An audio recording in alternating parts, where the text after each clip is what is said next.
Ooh, Central District in the 80s. That's kind of multi-layered.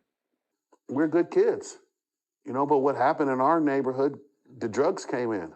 So the city had this abatement act where if your grandson was selling weed or accused of selling weed, they would come and board up your house and put you out.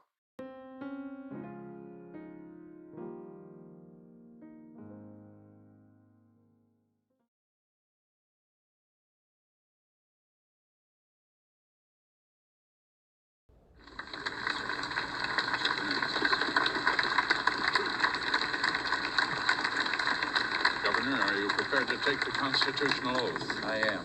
If you place your left hand on the Bible and raise your right hand and repeat after me, I, Ronald Reagan, do solemnly swear. I, Ronald Reagan, do solemnly swear that I will faithfully execute the office of President of the United States. that I will faithfully execute the office of President of the United States And will, to the best of my ability, and will, to the best of my ability, preserve, protect, and defend preserve, protect, and defend. Preserve, protect, and defend the Constitution of the United States. the Constitution of the United States. So help you God. So help me God. So help me God. Now, I congratulate you, sir. As the U.S. boogied out of the 1970s and into the 1980s, rapid government programming cutbacks and the crack cocaine epidemic were underway.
Going into the 80s, they, meaning the system, dropped crack cocaine into the Black community, like the other cities.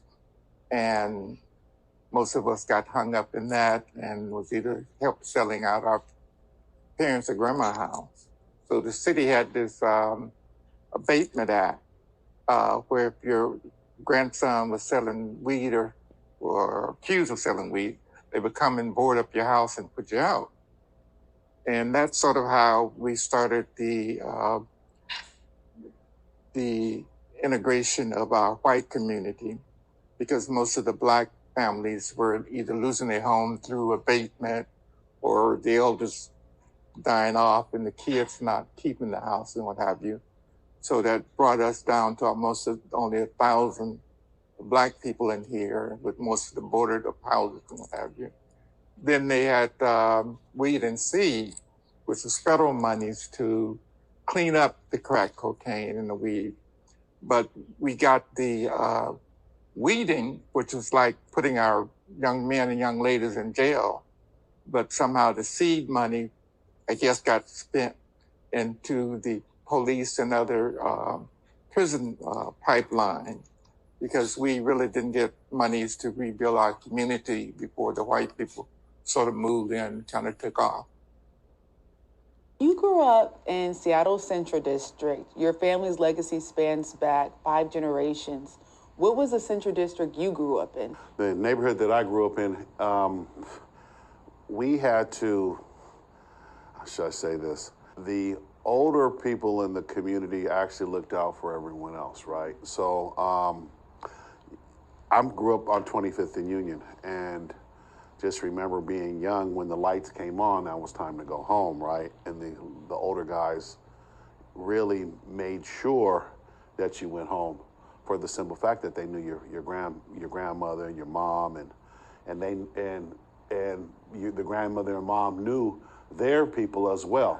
So, we actually had community, so everyone was really supportive of each other. Well, one thing that I seen that I realized was a legacy now was just the unity in the community.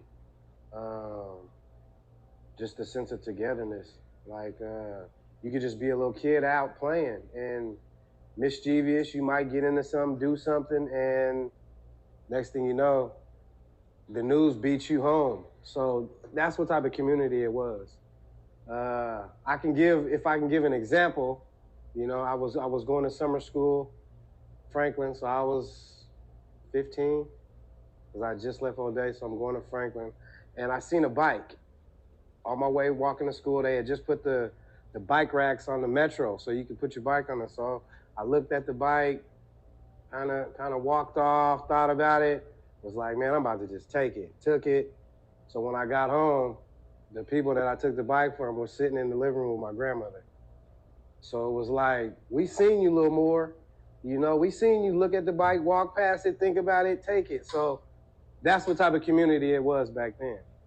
What's happened, through the gentrification of our communities is that the families don't know each other.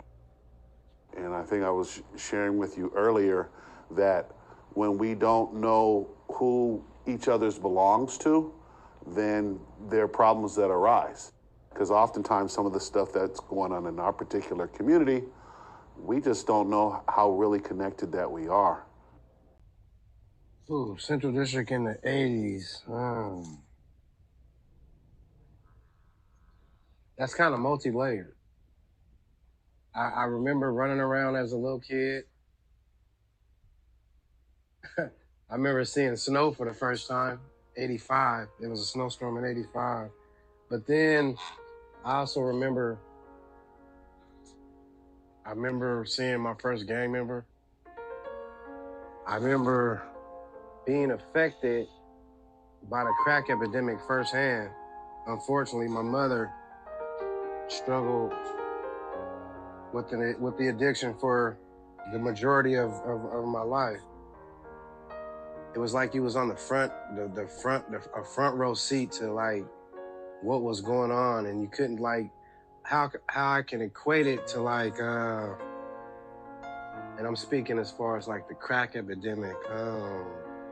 Like now how it's like how this fentanyl problem is going on. I think that the fentanyl is magnified. It's way worse, but crack was something new, just like fentanyl is now. You know what I'm saying? So it was having an effect on people that were different. You know what I'm saying? And I seen it firsthand. Remember my mother, we lived in Redmond from the time I was, probably 2 to about 4. So we moved to 28th and Jackson in 84. And that was like getting thrown into a movie. Because 28th and Jackson back in 1984, 28th and Yesler, sorry. 28th and Yesler back in 1984. Yeah. I seen, you look, a little kid looking out the window, I seen everything, the drug dealers, the gang members.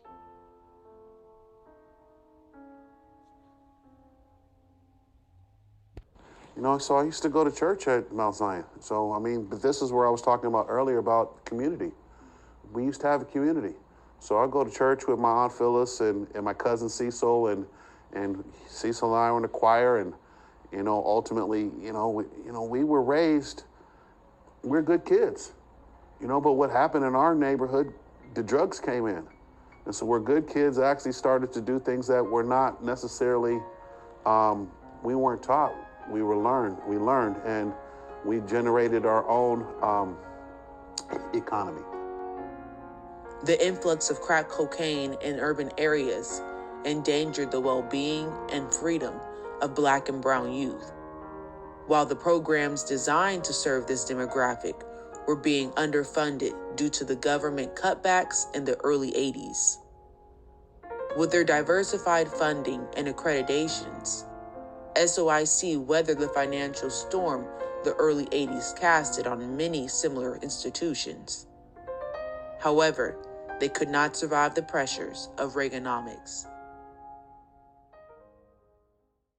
At 22nd in Jackson is a Seattle Vocational Institute. But that venue was initially the Seattle OIC Opportunities Industrialization Center. That I was the president of that, and Dr. Leon Sullivan of Philadelphia started that movement to train and educate people, and we put up that building. But when Reagan became president, he pulled the rug out from under a lot of those community efforts to better themselves. And Jim McDermott, who's a representative from the state, stepped in, and where we were on the verge of bankruptcy, he had the state to take over that and give that, to wipe out any debt that we owed, and also to, for the community colleges to have that facility, which is there now.